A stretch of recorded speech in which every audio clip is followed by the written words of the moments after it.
You're listening to an African Elements top news story for June 9th, 2025.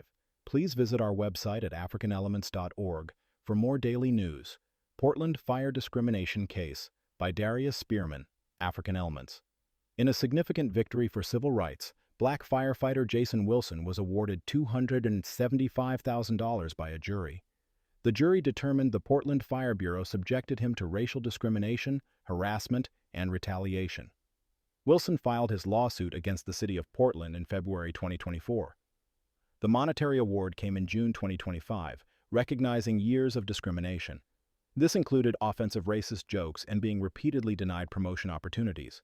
Jason Wilson joined the Portland Fire Bureau in 2007, bringing a strong background as a U.S. Marine. He later advanced to become a fire inspector in 2019. Despite his dedication and service, his career should not have been marred by such ongoing prejudice. This verdict highlights the deep-seated issues facing Black firefighters. The lawsuit detailed a disturbing pattern of racist comments and harassment. These came from both supervisors and colleagues within the Fire Bureau. A retired fire captain, for instance, frequently made racist remarks, including derogatory comments aimed at Wilson's own daughter. Moreover, one particularly vile joke was regularly shared asking, "Where's the most dangerous place for a black baby?" The cruel punchline was, "In its mother's belly." Further testimony revealed a lieutenant who stated Black firefighters suffer from black anger. This shows a deeply biased understanding of Black employees. Mr. Wilson, along with 5 other Black firefighters, brave enough to step forward, gave powerful testimony about these incidents in court. Their courage brought these hidden realities to light, ensuring their stories were heard. These persistent discriminatory acts created an intensely hostile work environment for Jason Wilson. He described the emotional toll beautifully, saying enduring such insults felt like having your dream job and hating to go to work. This sentiment speaks volumes about the constant struggle many Black professionals face in workplaces where their humanity is questioned. Furthermore, Wilson stated he was repeatedly denied promotions, believing it was because of his race.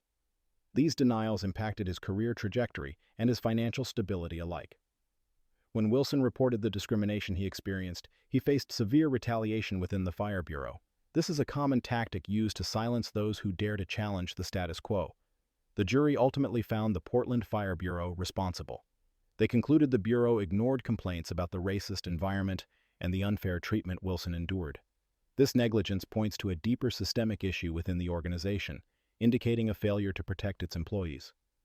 Jason Wilson's case is not an isolated incident. Instead, it forms part of a larger, troubling narrative. Racial discrimination and systemic racism have been persistent issues within Oregon's fire services. There is even a documented case of a Black Oregon firefighter. His conviction was linked to systemic racism and the bias of an all-white jury. Furthermore, ongoing clemency campaigns highlight the enduring civil rights challenges Black firefighters face in the state. These efforts aim to secure leniency or forgiveness for individuals, often highlighting injustices. These collective cases underscore the deeply hostile racial environment that some Black firefighters must endure in Oregon agencies. Public and legal attention has recently increased on racial discrimination lawsuits in the Portland Fire Bureau. Media coverage extensively highlights the systemic failure of the Portland Fire Bureau to address discrimination complaints. This case adds to a growing demand for accountability and fundamental reforms within public safety agencies regarding workplace racism. The challenges Jason Wilson faced are unfortunately mirrored across the nation.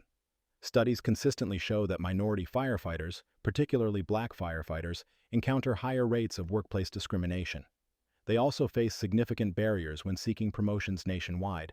According to data from the U.S. Fire Administration and the National Fire Protection Association, in recent years, Black firefighters account for only about 7 to 8% of career firefighters in the U.S. However, they report a disproportionately high number of discrimination experiences. A disturbing 2022 survey conducted by the National Black Firefighters Association corroborates these trends. Over 60% of Black firefighters reported experiencing racial harassment and unequal treatment within their workplaces. These statistics provide vital, broader context to Wilson's specific case. They illustrate the pervasive systemic challenges that Black firefighters confront throughout America, including cities like Portland, Oregon. To fully grasp the complexities of Jason Wilson's experience, it is helpful to understand some key legal and societal terms. First, workplace hostility points to an environment where employees feel uncomfortable, scared, or intimidated due to unwelcome conduct. This includes offensive jokes, unwanted physical contact, intimidation, and exclusionary behaviors. Hostile work environments often involve discriminatory behavior, such as racial slurs or jokes, which specifically target protected groups. For instance, persistent harassment, bullying, and sabotage further contribute to such an environment. Secondly, institutional or structural racism refers to systemic racial disparities and biases. These are woven into the policies, procedures, and practices of institutions. Such embedded biases can lead to discriminatory outcomes for marginalized groups in areas such as hiring, promotion, and resource allocation.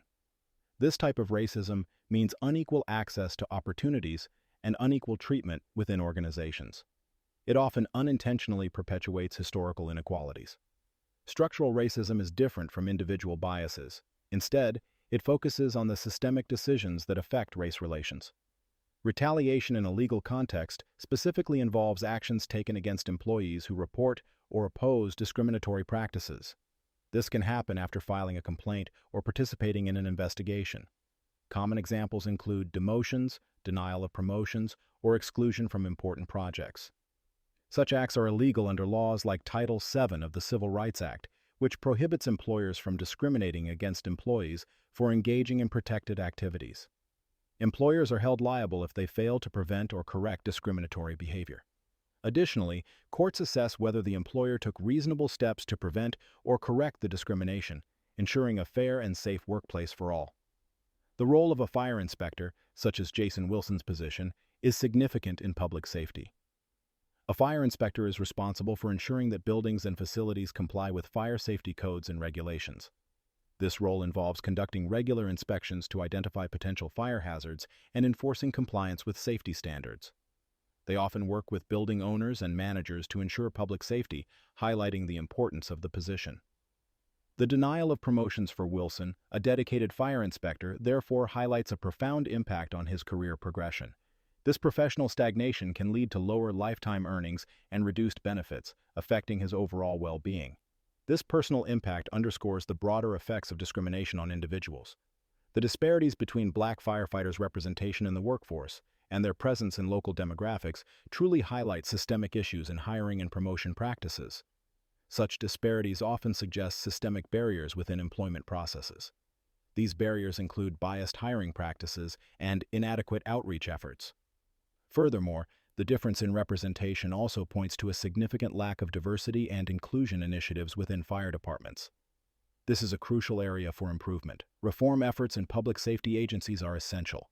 These efforts focus on improving diversity, inclusion, and oversight to address systemic issues comprehensively. Reforms may include diversity and inclusion training aimed at reducing biases and improving overall workplace culture. Other impactful reforms involve changing hiring practices to increase diversity among recruits, fostering a more representative workforce. Moreover, some proposals also emphasize community engagement and the establishment of independent oversight boards. These boards would monitor agency practices and ensure accountability, creating a more just and equitable environment for all. Jason Wilson's case is a powerful reminder of the ongoing fight for true equality and respect within our essential public services. Copyright African Elements.